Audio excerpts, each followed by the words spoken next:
જિલ્લાના પાલનપુર તાલુકાના જૂના ડીસાના યુવકની 3 માસ અગાઉ હત્યા થઈ હતી.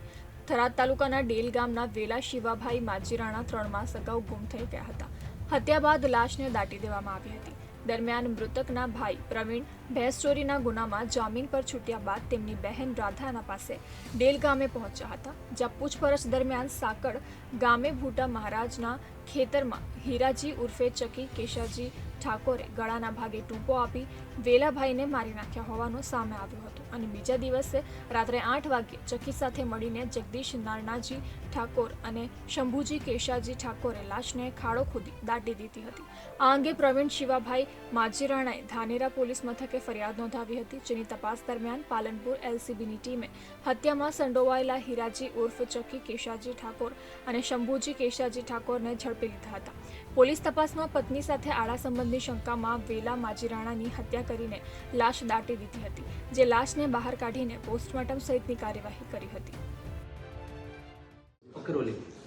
ધાનેરા પોલીસ સ્ટેશન વિસ્તારમાં રહેતા વેલાજી શિવાજી માજીરાણા કે જેઓ આજથી 4 માસ અગાઉ ગાયબ થઈ ગયા હતા, જેની પોલીસે તપાસ કરતાને ખાસ કરીને અમારા એલસીબીના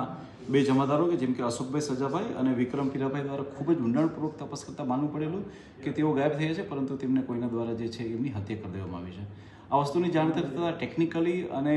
હ્યુમન ઇન્ટેલિજન્સથી ખૂબ ઊંડાણપૂર્વક તપાસ કરતા મુખ્ય આરોપીઓ એ છે હીરાજી ઉર્ફે ચકા કેશાજી ઠાકોર અને શંભુજી ઠાકોર કે તેમના તકે જેઓ લાખણી ખાતે રહે છે, તે બંને દ્વારા જે છે એ આરોપીને આડા સંબંધ હોય પોતાની ભાભી સાથે તે બાબતે શંકા અને વહેમ રાખી અને તેનું ગળું દબાઈને હત્યા કરવામાં આવી હતી. પોલીસે આ બાબતે વધારે પૂછપરછ અને ઊંડાણપૂર્વક તપાસ કરતા આ બંને આરોપીઓએ તેને